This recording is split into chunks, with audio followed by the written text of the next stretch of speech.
नमस्कार दोस्तों, स्वागत है आपका हमारे YouTube channel target civil services में।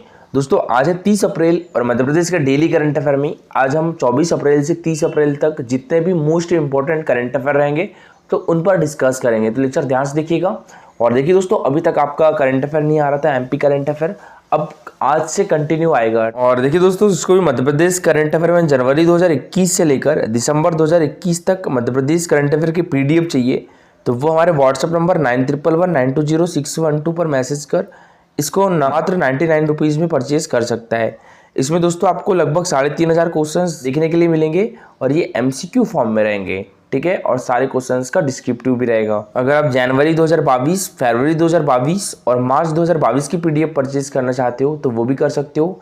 उनकी कॉस्ट दोस्तों मात्र 20 रुपीज़ पर मंथ है। डेज की बात करें दोस्तों हम तो 1 अप्रैल को ओडिशा दिवस मनाया जाता है, 2 अप्रैल को ऑटिज्म जागरूकता दिवस, 4 अप्रैल को अंतर्राष्ट्रीय खदान जागरूकता दिवस मनाया जाता है, 5 अप्रैल को राष्ट्रीय समुद्री दिवस, 6 अप्रैल को विकास के लिए खेल का अंतर्राष्ट्रीय दिवस मनाया जाता है, 7 अप्रैल को विश्व स्वास्थ्य दिवस मनाया जाता है, ठीक है।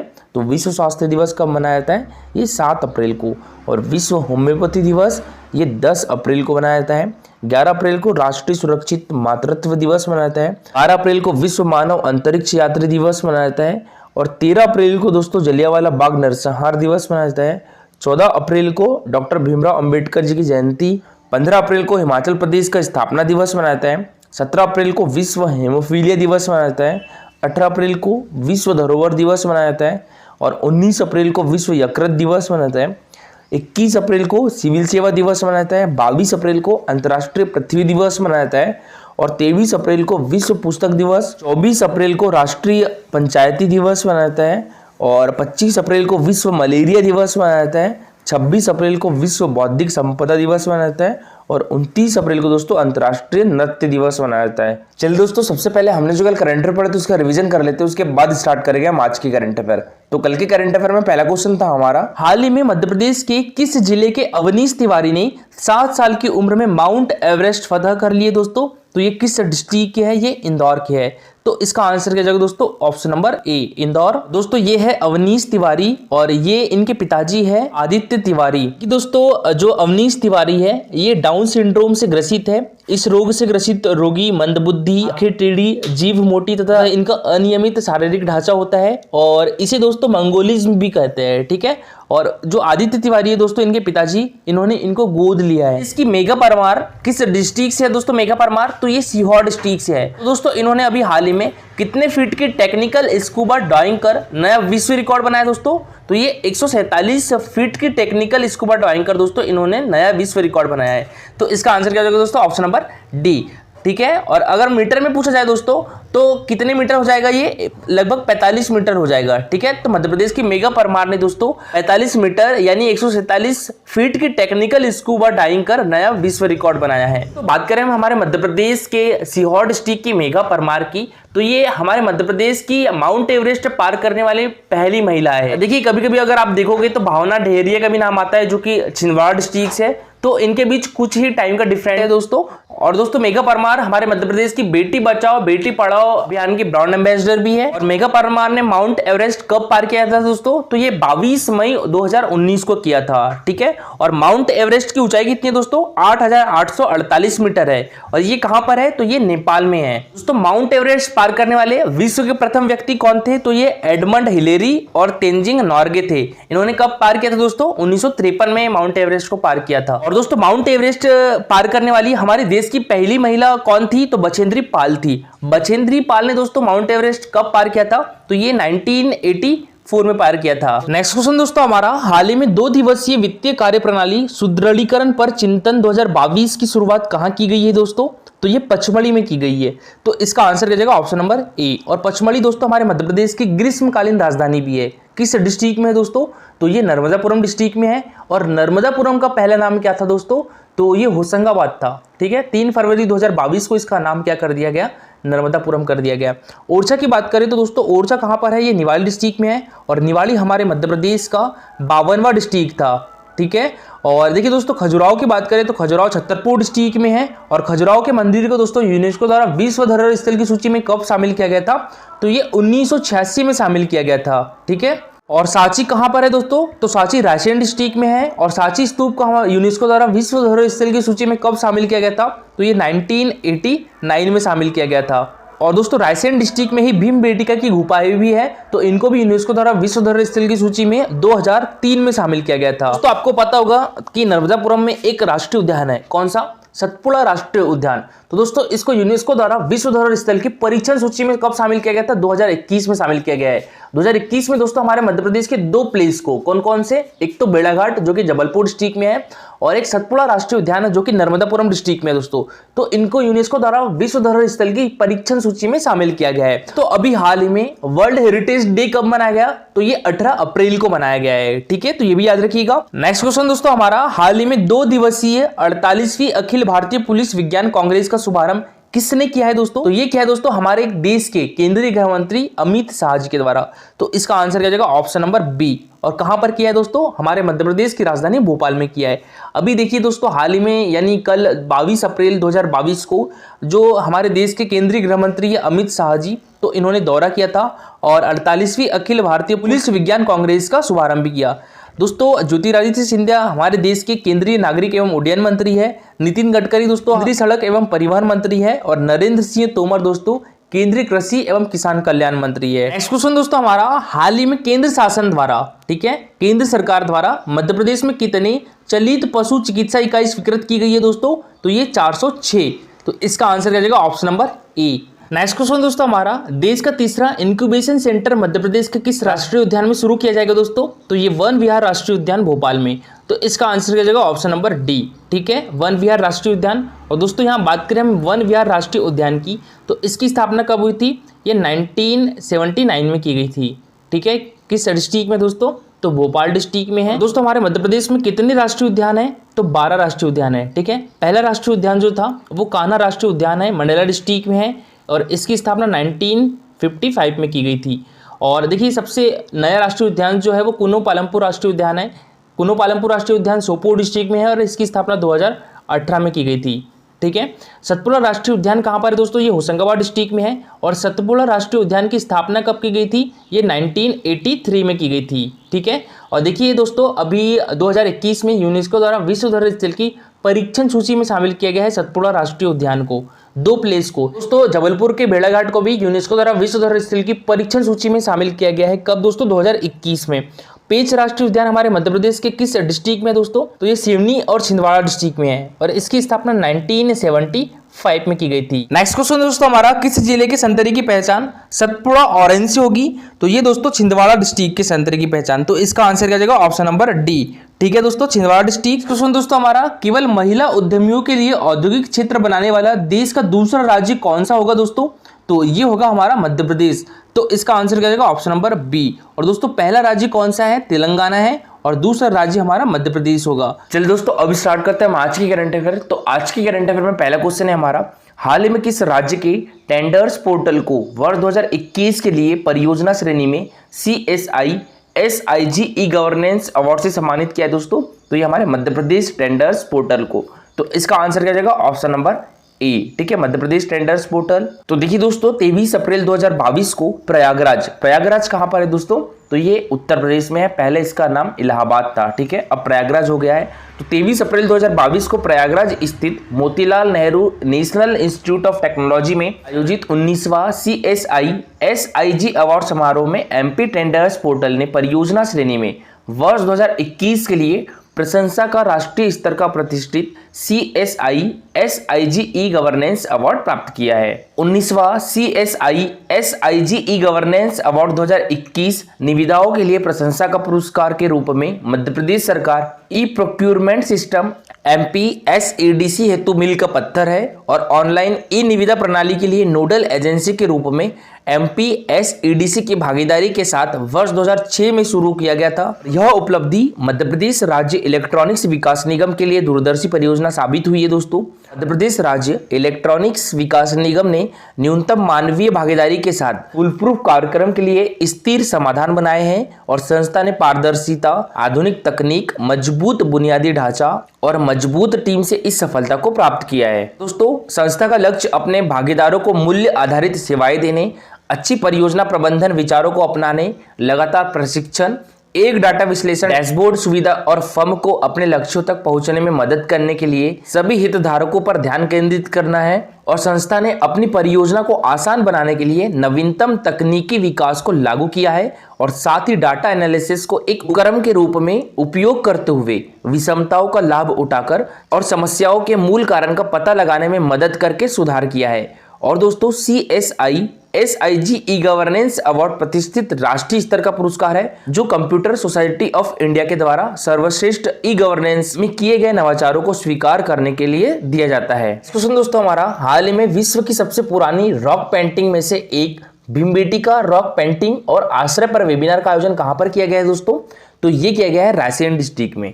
तो इसका आंसर क्या जाएगा? ऑप्शन नंबर सी, ठीक है, रायसेन डिस्ट्रिक्ट। और दोस्तों भीमबेटका कहां पर है? तो ये रायसेन डिस्ट्रिक्ट में है, ठीक है। और भीमबेटका को दोस्तों, जो भीमबेटका की गुफाएं हैं, इनको यूनेस्को द्वारा विश्व धरोहर स्थल की सूची में कब शामिल किया गया था? तो ये 2003 में शामिल किया गया था। और रायसेन डिस्ट्रिक्ट में ही दोस्तों सांची स्तूप भी है, तो इसको यूनेस्को द्वारा विश्व धरोहर स्थल में कब शामिल किया गया था?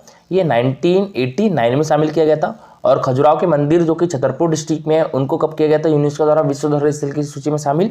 तो ये 86 में किया गया था। तो दोस्तों प्रोफेसर वाकनकर जी के द्वारा 1958 में, याद रखिएगा कब? 1958 में भीमबेटका शैलाश्रयों एवं गुफाओं की खोज की गई थी। दोस्तों यहाँ पर लगभग 500 गुफाएं हैं। और आपने सुना होगा दोस्तों, एक साल पहले की बात है, 2021 फरवरी 2021 की बात है दोस्तों, एक डिकन्सोनिया नाम का जंतु है। तो भीमबेटका के शैलाश्रयों में दोस्तों 550 मिलियन वर्ष पुराने डिकन्सोनिया जंतु के अवशेष मिले थे। कब मिले थे? फरवरी 2021 में। तो ये भी क्वेश्चन याद रखिएगा, मोस्ट इंपॉर्टेंट है। तो भीमबेटका की गुफाओं की खोज कब हुई थी? ये 1958 में हुई थी। और इसकी खोज किसके द्वारा की गई थी? प्रोफेसर वाकनकर के द्वारा की गई थी। हाल ही में पर्यटन मंत्रालय के द्वारा, पर्यटन मंत्री कौन है दोस्तों हमारे मध्य प्रदेश की? तो यह है श्रीमती उषा ठाकुर। तो इनके द्वारा वर्ल्ड हेरिटेज साइट और विश्व की सबसे पुरानी रॉक पेंटिंग में से एक भीमबेटका रॉक पेंटिंग और आश्रय पर वेबिनार आयोजित किया गया है। और इस वेबिनार में देश और प्रदेश के गाइड, पुरातत्वविद तथा इतिहास प्रेमियों ने हिस्सा लिया। और वेबिनार में सेंट्रल इंडिया के रीजनल गाइड भोपाल के अजय सिंह चौहान ने बताया है कि भीमबेटका रॉक पेंटिंग में 4 कलर लाल, सफेद, हरा और पीले का उपयोग किया गया है। और ये सभी कलर पत्तियां, पत्थर, हेमेटाइट आदि प्राकृतिक स्रोतों से बनाए गए हैं।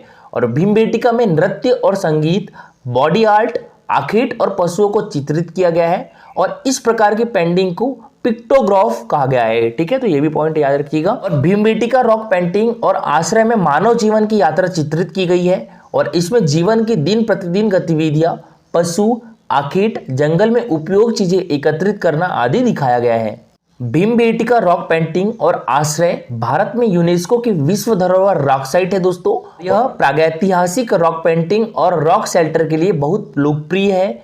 आर्कियोलॉजिकल सर्वे ऑफ इंडिया की कार्बन डेटिंग प्रक्रिया के अनुसार भीमबेटका की रॉक पेंटिंग 30 से 35 हजार वर्ष पुरानी है। और प्रसिद्ध पुरातत्वविद विष्णु श्रीधर वाकनकर ने 1957-58 में नागपुर की यात्रा के दौरान विंध्य पर्वत श्रेणी में भीमबेटका की खोज की थी, ठीक है। और हाल ही में जियोलॉजिकल सर्वे ऑफ इंडिया की टीम ने भीमबेटका में एक फॉसिल की खोज की है दोस्तों, जो करीब 2.5 करोड़ वर्ष पुराना है। और इस प्रकार के फॉसिल यूक्रेन, रूस और चीन में भी मिले हैं। तो ये भी मोस्ट इंपॉर्टेंट पॉइंट है दोस्तों, याद रखिएगा, ठीक है। क्वेश्चन दोस्तों हमारा, हाल ही में मध्य प्रदेश सरकार के द्वारा माँ तुझे प्रणाम योजना को पुनः शुरू किया जा रहा है।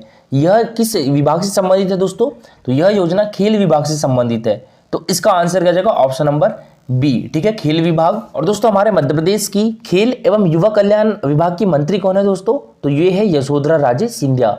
और यशोधरा राजे सिंधिया के पास दोस्तों तकनीकी शिक्षा विभाग भी है, ठीक है। तो याद रखिएगा, खेल एवं युवा कल्याण विभाग किसके पास है? तो यशोधरा राजे सिंधिया जी के पास है। और इनके पास तकनीकी शिक्षा विभाग भी है। हमारे मध्य प्रदेश के स्कूल शिक्षा मंत्री कौन है दोस्तों? इंदर सिंह परमार है, ठीक है। और उच्च शिक्षा मंत्री कौन है दोस्तों? तो ये डॉक्टर मोहन यादव है। और चिकित्सा शिक्षा मंत्री कौन है? तो यह श्री विश्वास कैलाश सारंग जी है। कृषि मंत्री कौन है दोस्तों हमारे मध्य प्रदेश के? तो यह है कमल पटेल, ठीक है। और ऊर्जा विभाग किसके पास है? यानी हमारे मध्य प्रदेश के नवीन एवं नवकरणीकरण ऊर्जा के मंत्री कौन है दोस्तों?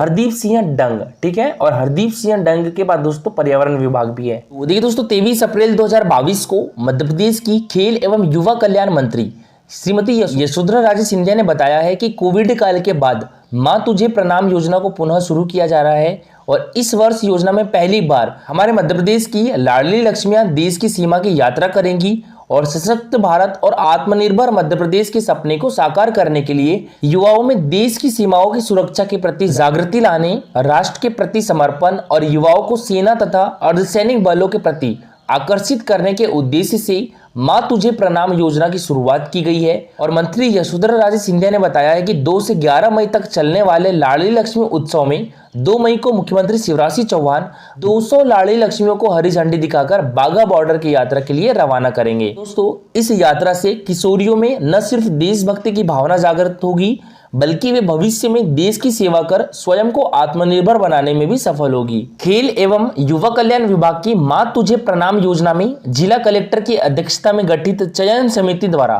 लॉटरी के माध्यम से चयन कर युवाओं को विभिन्न समूहों में देश की अंतर्राष्ट्रीय सीमा पर भ्रमण के लिए ले जाया जाता है और सीमावर्ती भूमि में शहीदों को युवाओं द्वारा अपने निवास क्षेत्र से ले जाए गए जल से श्रद्धांजलि अर्पित की जाती है और युवाओं द्वारा अंतर्राष्ट्रीय सीमावर्ती क्षेत्र में रहवासियों की मदद से पशुपालन, कृषि व्यवसाय, उद्योग धंधे, सिंचाई सुविधाएं, भौगोलिक विशेषताएं, सांस्कृतिक रीति रिवाज, मान्यताएं, त्योहार आदि का भी अध्ययन किया जाता है। वर्ष 2013 से प्रारंभ मां तुझे प्रणाम योजना में अब तक हमारे मध्य प्रदेश के 12,672 युवाओं को लेह लद्दाख, कारगिल द्रास, आरएसपुरा, बाघा हुसैनीवाला, तानोत माता का मंदिर, लोंगोवाला, कोच्चि, बीकानेर, बाड़मेर, नाथुला दर्रा, पेट्रोपोल, तुरा, जायगांव, अंडमान निकोबार एवं कन्याकुमारी की यात्रा कराई गई है। इस क्वेश्चन दोस्तों हमारा हाल ही में मध्य प्रदेश रत्न अलंकृत समारोह का आयोजन कहां पर किया गया है दोस्तों? तो ये भोपाल में Kushabhau Thakre international convention centre में किया गया है। तो इसका आंसर क्या जाएगा दोस्तों? Option number B. ठीक है, और देखिए दोस्तों, जो Kushabhau Thakre international convention centre है इसका पहले नाम मिंटो हॉल था, अभी हाल ही में इसका नाम Kushabhau Thakre international convention centre कर दिया गया है।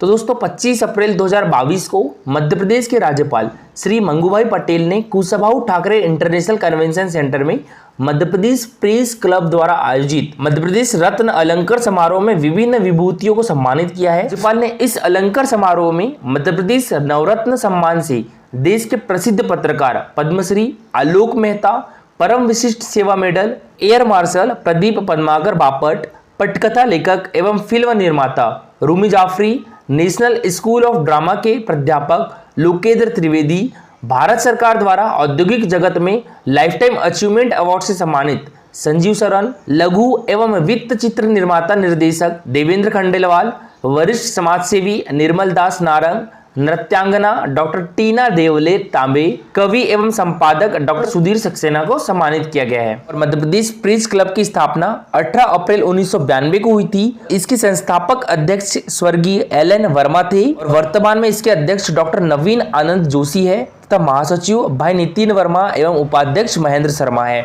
नेक्स्ट क्वेश्चन दोस्तों हमारा, नीति आयोग के द्वारा नवोन्वेषी कृषि पर आयोजित राष्ट्रीय कार्यशाला में मध्य प्रदेश से वर्चुअली शामिल कौन हुए दोस्तों? शिवराज सिंह चौहान जी हुए।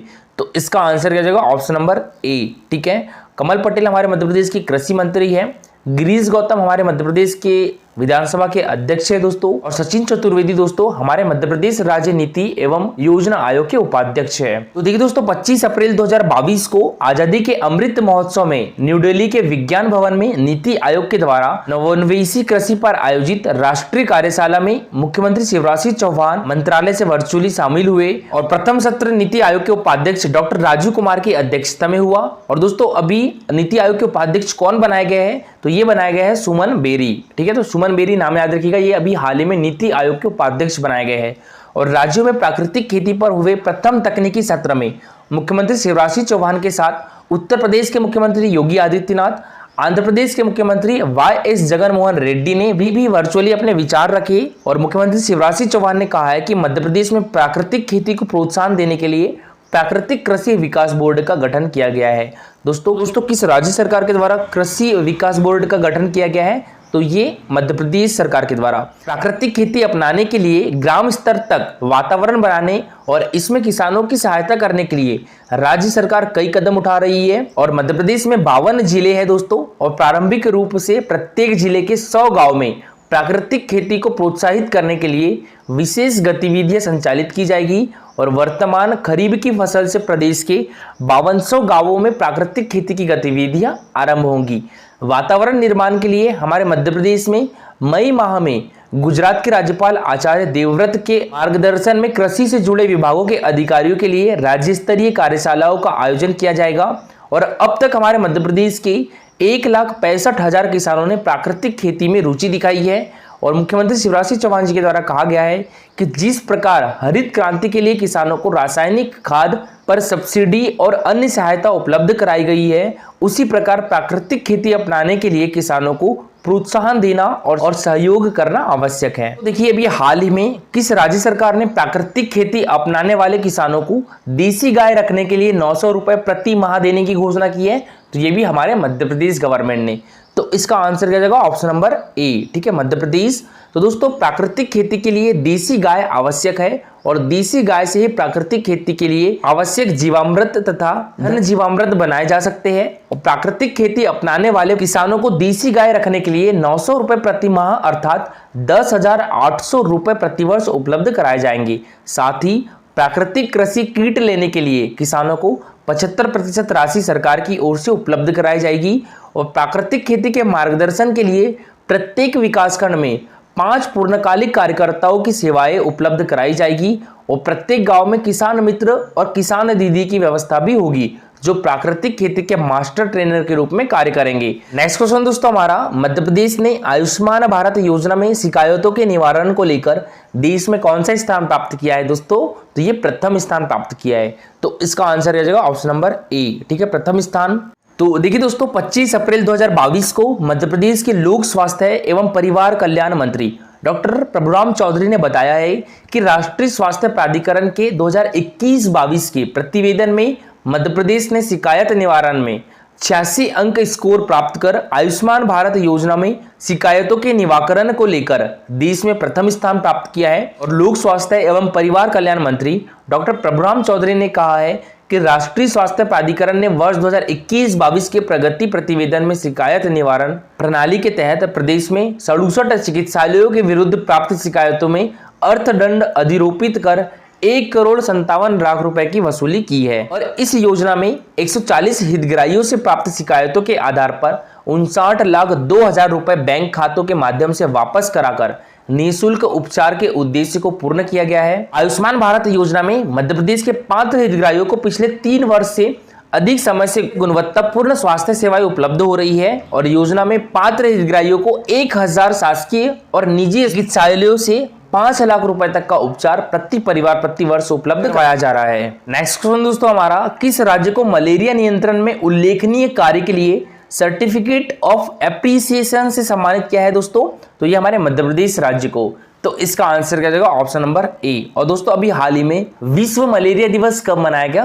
तो ये 25 अप्रैल को मनाया गया, ठीक है। ये दोस्तों 25 अप्रैल 2022 को केंद्रीय स्वास्थ्य मंत्री डॉक्टर मनसुख मंडाविया ने मलेरिया दिवस पर दिल्ली में आयोजित कार्यक्रम में मध्य प्रदेश को मलेरिया नियंत्रण में उल्लेखनीय कार्य के लिए सर्टिफिकेट ऑफ एप्रिसिएशन से सम्मानित किया है। और मध्य प्रदेश के लोक स्वास्थ्य एवं परिवार कल्याण मंत्री डॉक्टर प्रभुराम चौधरी ने कहा है कि मध्य प्रदेश में वर्ष 2015 की स्थिति में 25 जिलों में प्रति 1000 आबादी पर 1 से अधिक मलेरिया के प्रकरण पाए जाते थे, जो वर्ष 2021 में घटकर 0.03 प्रति 1000 हो गए हैं। दोस्तों मध्य प्रदेश में अब एक भी ऐसा जिला नहीं है जिसमें प्रति 1000 आबादी पर 1 से अधिक मलेरिया का प्रकरण हो। स्वास्थ्य विभाग द्वारा किए गए कार्यों से हमारे मध्य प्रदेश को वर्ष 2015 में कैटेगरी 3 के राज्यों से निकालकर कैटेगरी 1 के राज्यों में स्थान मिला है। नेक्स्ट क्वेश्चन दोस्तों हमारा, हाल ही में मध्य प्रदेश सरकार के द्वारा मध्य प्रदेश प्राकृतिक कृषि विकास बोर्ड गठन किए जाने का निर्णय लिया गया है। दोस्तों इसके अध्यक्ष कौन होंगे? तो ये हमारे मध्य प्रदेश के मुख्यमंत्री होंगे। तो इसका आंसर हो जाएगा ऑप्शन नंबर ए। और हमारे मध्य प्रदेश के मुख्यमंत्री कौन है दोस्तों? तो ये है शिवराज सिंह चौहान। और मुख्य सचिव कौन है दोस्तों हमारे मध्य प्रदेश के? इकबाल सिंह बैस है और ये हमारे मध्य प्रदेश के दोस्तों 33वें मुख्य सचिव है। दोस्तों हमारे मध्य प्रदेश के प्रथम मुख्य सचिव कौन थे? तो श्री HS कामत जी थे। और हमारे मध्य प्रदेश की प्रथम महिला मुख्य सचिव कौन थी दोस्तों? ये निर्मला बूच थी। हमारे मध्य प्रदेश के कृषि मंत्री कमल पटेल जी है और हमारे मध्य प्रदेश के गृह मंत्री दोस्तों नरोत्तम मिश्रा है, ठीक है। तो देखिए दोस्तों 26 अप्रैल 2022 को मुख्यमंत्री शिवराज सिंह चौहान की अध्यक्षता में हुई मंत्रिपरिषद की बैठक में मध्य प्रदेश प्राकृतिक कृषि विकास बोर्ड के गठन सहित कई महत्वपूर्ण निर्णय लिए गए हैं और मंत्री परिषद द्वारा राज्य में प्राकृतिक कृषि के प्रसार को बढ़ाने के लिए एवं सतत मार्गदर्शन से किसानों को प्रोत्साहन तथा सहयोग प्रदान करने के उद्देश्य से एक स्वतंत्र संगठन के रूप में मध्य प्रदेश प्राकृतिक कृषि विकास बोर्ड गठन किए जाने का निर्णय लिया गया है। बोर्ड में निगरानी एवं समीक्षा के लिए राज्य स्तरीय पर मुख्यमंत्री की अध्यक्षता में शीर्ष निकाय और मुख्य सचिव की अध्यक्षता में टास्क फोर्स का गठन किया जाएगा। बोर्ड के राज्य परियोजना संचालक, अपर मुख्य सचिव, किसान कल्याण तथा कृषि विकास विभाग और कार्यकारी संचालक कृषि होंगे। और बोर्ड का मुख्यालय कहां पर होगा दोस्तों? तो ये भोपाल डिस्ट्रिक्ट में होगा। दोस्तों, जिला स्तर पर कलेक्टर की अध्यक्षता में आत्मा गवर्निंग बोर्ड के निर्देशन में जिला परियोजना संचालक आत्मा द्वारा योजना क्रियान्वित की जाएगी। परिषद ने हमारे मध्य प्रदेश में गेहूं एवं धान के रकबे तथा उत्पादन में अत्यधिक वृद्धि होने, समर्थन मूल्य पर उपार्जन के खर्च में वृद्धि और इन फसलों के कारण प्रदेश में पर्यावरण असंतुलित की स्थिति निर्मित होने के मद्देनजर मध्य प्रदेश फसल विविधीकरण हेतु प्रोत्साहन योजना लागू करने का निर्णय लिया है। योजना के प्रस्ताव अनुसार आवेदक कंपनी संस्था से प्राप्त प्रस्तावों को संचालक, किसान कल्याण तथा कृषि विकास के द्वारा परीक्षण कर मुख्य सचिव की अध्यक्षता में राज्य स्तरीय परियोजना परीक्षण समिति की अनुशंसा के बाद इस संवर्धन पर मंत्री परिषद समिति द्वारा स्वीकृति प्रदान की जाएगी और योजना में स्वीकृत प्रस्तावों का क्रियान्वयन मॉनिटरिंग संचालक, किसान कल्याण तथा कृषि विकास द्वारा किया जाएगा। योजना में गेहूं और धान के स्थान पर बोई जाने वाली गैर एमएसपी फसलों को कवर किया जाएगा। इससे हमारे मध्य प्रदेश में रासायनिक उर्वरकों पर निर्भरता कम होगी और पर्यावरण संरक्षण, जैव विविधता एवं टिकाऊ खेती संभव होगी। साथ ही समर्थन मूल्य पर उपार्जन में कमी और दलहन तिलहन के आयात पर निर्भरता कम होगी। मंत्री परिषद ने घुमंतु और अर्ध घुमंतु जनजाति विभाग का नाम बदलकर विमुक्त घुमंतु और अर्ध घुमंतु कल्याण विभाग करने हेतु मध्य प्रदेश कार्य नियम में संशोधन किए जाने का निर्णय भी लिया है। और इसके अलावा मंत्री परिषद ने दतिया जिले में मोटर ट्रांसपोर्ट स्कूल की स्थापना किए जाने तथा नवीन पदों में सृजन की मंजूरी भी दी है। नेक्स्ट क्वेश्चन दोस्तों हमारा, हाल ही में मध्य प्रदेश सरकार के द्वारा Madhya Pradesh industrial development corporation के माध्यम से मध्य प्रदेश ऑटो शो 2022 का आयोजन कहां पर किया जा रहा है दोस्तों? तो ये किया जा रहा है हमारे मध्य प्रदेश की आर्थिक एवं औद्योगिक राजधानी इंदौर में। तो इसका आंसर किया जाएगा ऑप्शन नंबर ए। और ये कब से कब तक चलेगा दोस्तों? 28 से 30 अप्रैल तक ही चलेगा। ठीक है, तो देखिए दोस्तों, मध्य प्रदेश को ऑटोमोबाइल हब बनाने के लिए राज्य शासन के द्वारा Madhya Pradesh industrial development corporation के माध्यम से इंदौर में 3 दिवसीय मध्य प्रदेश ऑटो शो 2022 का आयोजन किया जा रहा है। ऑटो शो 28 से 30 अप्रैल तक सुपर कॉरिडोर एवं नेट्रेक्स ऑटो टेस्टिंग ट्रैक पीतमपुर में होगा। और शो का मुख्य उद्देश्य हमारे मध्य प्रदेश में ऑटो सेक्टर को बढ़ावा देना है, जिससे मध्य प्रदेश में निवेश एवं रोजगार के अवसर बढ़ सके। और ऑटो शो में देश एवं विदेश की लगभग 100 बहुप्रतिष्ठित ऑटोमोबाइल मैन्युफैक्चरिंग एवं ऑटोमोबाइल कंपोनेंट मैन्युफैक्चरिंग कंपनियां शामिल होगी। और मध्य प्रदेश में स्टार्टअप को प्रोत्साहित करने के लिए ऑटो शो में पृथक से स्टार्टअप जोन बनाया गया है, जिसमें ऑटो सेक्टर से संबंधित विभिन्न स्टार्टअप बिना किसी शुल्क के स्थान उपलब्ध कराया गया है। ऑटो शो 2022 के माध्यम से पीतमपुर में विकसित एशिया के सबसे बड़े ऑटो टेस्टिंग ट्रैक नेट्रेक्स के बारे में विभिन्न ऑटो कंपनियों को जानकारी दी जाएगी। और इंदौर के आईटी सेक्टर में पिछले 5 वर्षों में 250 छोटी एवं बड़ी यूनिट स्थापित हुई है। आईटी सेक्टर में 700 करोड़ रुपए से ज्यादा का निवेश हुआ है, जिसमें कई लोगों को रोजगार प्राप्त हुआ है। पीतमपुर SEZ के माध्यम से वर्ष 2016 में 5000 करोड़ रुपए के उत्पाद एक्सपोर्ट किए गए थे, जिसका मूल्य वर्तमान में 13,000 करोड़ रुपए हो गया है। इंदौर में पिछले 5 वर्षों में कुल 83,000 उद्योग का पंजीयन किया गया है और इन उद्योगों से 7 लाख से अधिक लोगों को रोजगार के अवसर प्राप्त हुए हैं। दोस्तों, इसके पहले का क्वेश्चन था हमारा, क्षय उन्मूलन अभियान में मध्य प्रदेश को देश में कौन सा स्थान प्राप्त हुआ है दोस्तों? तो ये प्रथम स्थान प्राप्त हुआ है। तो इसका आंसर क्या जाएगा? Option number A. ठीक है, प्रथम स्थान। देखिए दोस्तों, वर्ष 2025 तक क्षय उन्मूलन के लक्ष्य प्राप्ति के लिए हेल्थ एंड वेलनेस सेंटर पर 24 मार्च से 30 अप्रैल तक संचालित किए जा रहे क्षय यानी टीबी उन्मूलन महाअभियान में मध्य प्रदेश देश में नंबर 1 रहा है। और दोस्तों, बात करें हम यहाँ पर वर्ल्ड टीबी डे की, तो ये कब मनाया जाता है दोस्तों? 24 मार्च को मनाया जाता है। 24 मार्च को मनाया जाता है वर्ल्ड टीबी डे। टीबी की फुल फॉर्म क्या होती है दोस्तों? ट्यूबरक्लोसिस। ठीक है, तो 24 मार्च को क्या मनाया जाता है? World tuberculosis day. दोस्तों, यह दिवस 1882 ईस्वी में क्षय रोग के बैसिलस की खोज करने वाले डॉक्टर रॉबर्ट कोच के जन्म दिवस पर 24 मार्च को मनाया जाता है। और दोस्तों क्षय रोग माइकोबैक्टीरियम ट्यूबरक्लोसिस की वजह से होने वाली एक संक्रामक बीमारी है जो संक्रमित लोगों के खांसने, छींकने और थूकने से फैलता है। ठीक है, तो ये कैसी बीमारी दोस्तों? एक संक्रामक बीमारी है। टीबी रोग दोस्तों मानव शरीर के फेफड़े अंग को मुख्य रूप से प्रभावित करता है। किस अंग को प्रभावित करता है? तो ये फेफड़े को प्रभावित करता है। और भारत ने 2025 तक टीबी को खत्म करने का लक्ष्य रखा है, जबकि वैश्विक लक्ष्य कब तक है दोस्तों? इसका 2030 तक है। और दोस्तों हमारे मध्य प्रदेश में एकमात्र डिस्ट्रिक्ट बैतूल डिस्ट्रिक्ट ऐसा है जो टीबी मुक्त हो चुका है। ठीक है, अच्छा थीम की बात करें हम तो 2021 की थीम क्या थी इसकी? The clock is ticking. ये वर्ल्ड टीबी डे की 2021 की थीम थी, द क्लॉक इज टिकिंग। और इस वर्ष की यानी 2022 की वर्ल्ड टीबी डे की थीम क्या है दोस्तों?